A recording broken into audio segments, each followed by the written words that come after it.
Alhamdulillahi Rabbil Alamin. Wassalatu wassalamu ala ashrafil anbiya wal mursalin wa ala alihi wa sahbihi ajma'in, amma ba'd. Faqad qala Allah Ta'ala fi kitabihil karim ba'da a'udzu billahi minasy syaithanir rajim. Ya ayyuhalladzina amanu taqullaha haqqa tuqatih wa la tamutunna illa wa antum muslimun. Wa qala Rasulullah sallallahu alaihi wasallam, man ahya sunnati faqad ahabbani wa man ahabbani kana ma'i fil jannah, atau kama qala Rasulullah sallallahu alaihi wasallam. Jamaah, ibu-ibu, majelis taklim, majelis arisan rahimakumullah. Di sini saya tidak akan susah-susah menjelaskan ataupun menyampaikan. Saya akan mencari materi yang mudah, karena kita sudah tahu bersama kehidupan kita sudah susah, makanya kajiannya nggak usah susah. Nah, yang mudah-mudah. Ada doa sapu jagat. Ada yang tahu doa sapu jagat? Rabbana atina fid dunya hasanah wa fil akhirati hasanah wa qina adzabannar.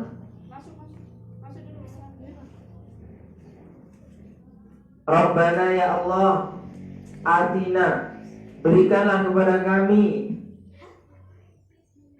di dunia hasanah, suatu kebaikan, wa fil akhirati, dan berikan di akhirat hasanah, kebaikan pula, wa qina adzabannar, dan hindarkan kami dari siksa api neraka. Maka bagaimana supaya kita ini bisa mencapai kebahagiaan dunia dan akhirat? Kiatnya cuma ada 4 saja. Ada berapa, Bu? 4. Yang pertama, bersyukur.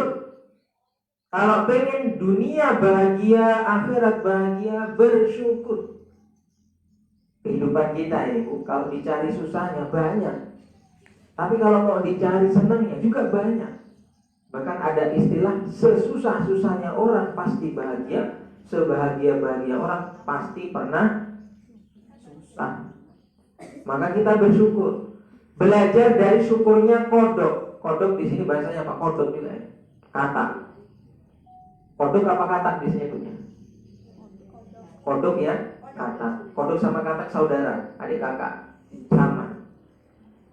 Syukurnya kita belajar syukur seperti syukurnya kodok atau katak. Gimana? Kodok itu ternyata syukur. Syukurnya bagaimana?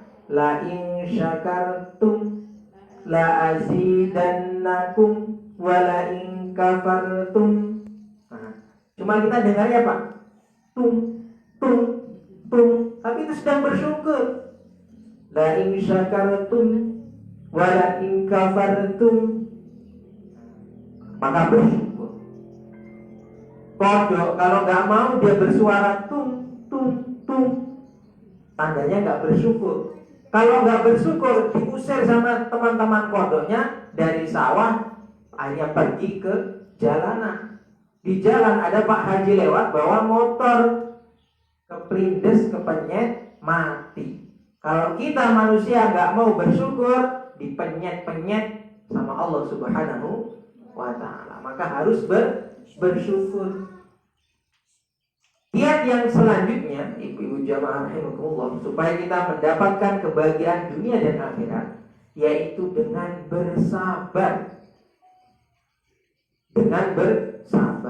Karena ini sudah menjadi ketetapan Allah bahwa manusia diciptakan oleh Allah dan diuji oleh Allah Subhanahu wa ta'ala. Hanya saja ujiannya berbeda-beda. وَلَنَبْلُوَنَّكُمْ بِشَيْءٍ مِّنَ الْخَوْفِ وَالْجُوعِ وَنَقْصٍ مِّنَ الْأَمْوَالِ وَالْأَنفُسِ وَالثَّمَرَاتِ وَبَشِّرِ الصَّابِرِينَ. Hidup ini diuji. Pas sekolah TK takut nanti gimana sekolah SD. Pas SD takut nanti mau masuk SMP juga khawatir nanti mau masuk mana sekolahan SMA. Selepas lulus SMA masih khawatir mau kuliah atau langsung kerja. Sudah wisuda pun masih khawatir dapat kerja atau tidak. Ketika sudah kerja pun masih khawatir dapat jodoh atau tidak.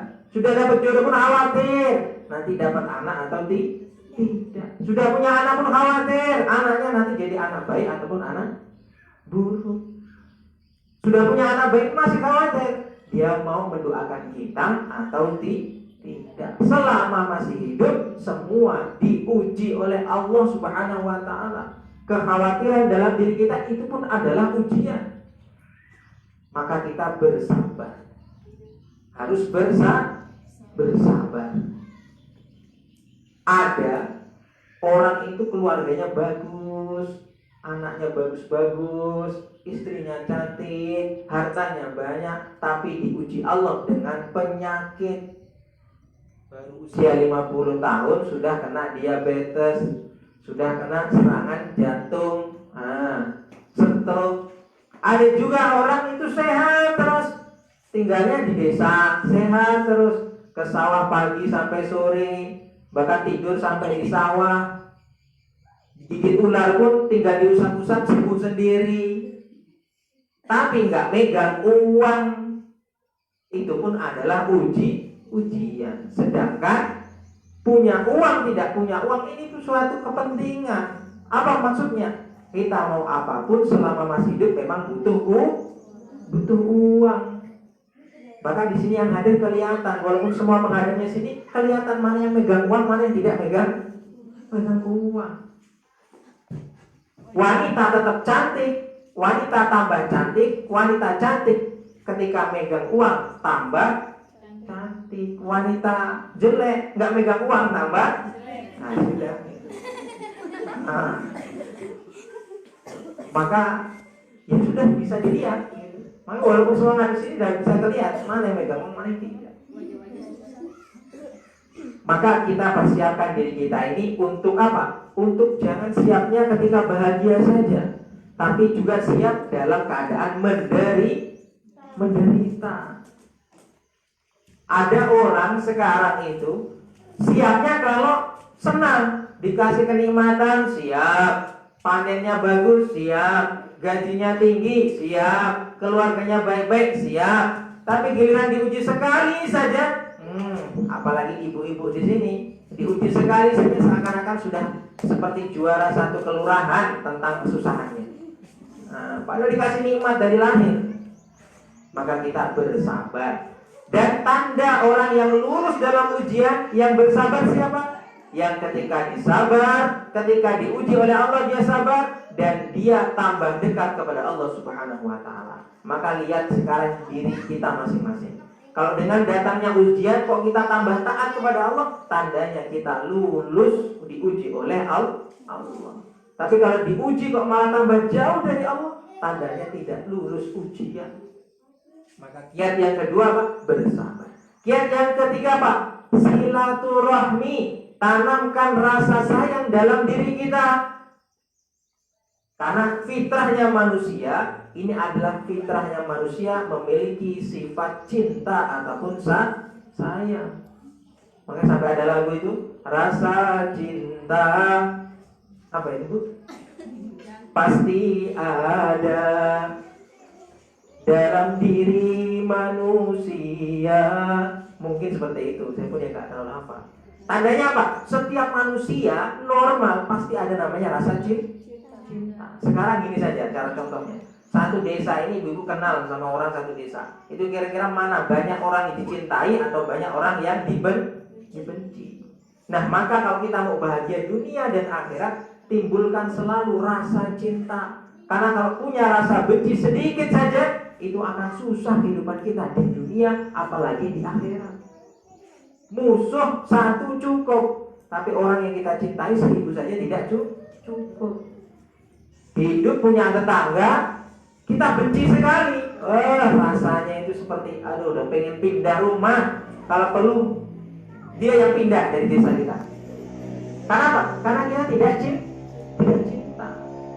Maka sesama saudara muslim, terutama kepada saudara muslim kita yang ada di samping kanan, samping kiri, depan belakang, dinamakan tetangga, itu harus kita cintai. Kata Rasulullah SAW, "Man kana yu'minu billahi wal yaumil akhir falyukrim jarahu." Yang mengaku iman kepada Allah, iman kepada hari akhir, maka muliakanlah tetangga. Ada apa-apa itu yang pertama kali tahu adalah tetangga. Anaknya kerja di Makassar, orang tuanya sakit-sakitan, sampai matinya pun ternyata yang mengetahui orang itu mati pertama adalah tetangga. Maka kalau sama tetangga, supaya kita tidak iri, tidak benci, tidak dendam, jangan pamer, jangan iri. Punya kulkas dipameri tetangga, punya gelang emas dipameri tetangga, punya gelang karet dijepretin ke tetangga. Jangan sekali sama tetangga, jangan sama tetangga. Apalagi tetangga ini, yaitu tadi yang membantu kita susah dan mau ikut berbahagia ketika kita juga bahagia adalah tetangga. Dan seperti apapun sifatnya tetangga yang ada pada sekeliling kita, tetap apa? Kita harus menebarkan kebaikan.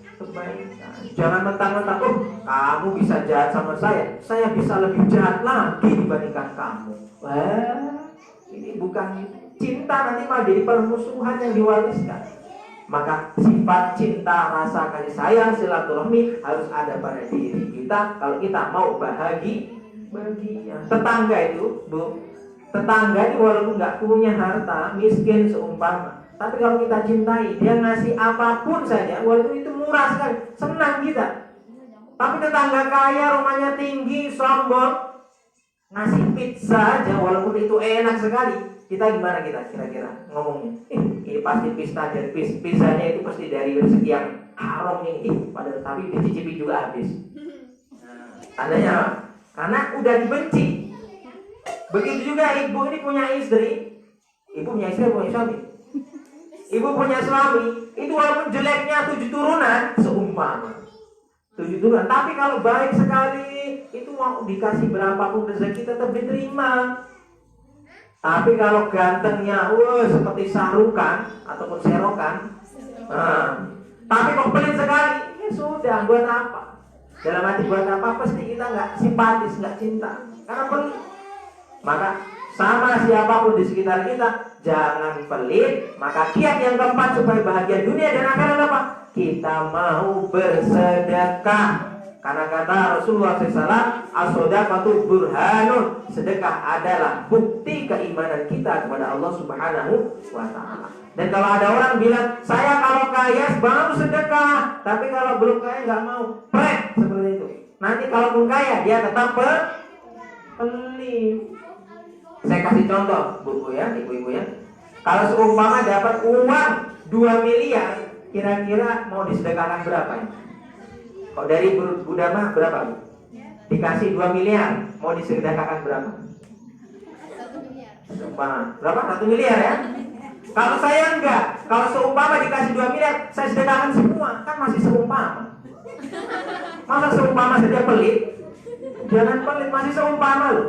Kalau aslinya ya nanti baru. Tapi kalau seumpama dikasih 2 miliar, saya sedekahkan, masih seumpama.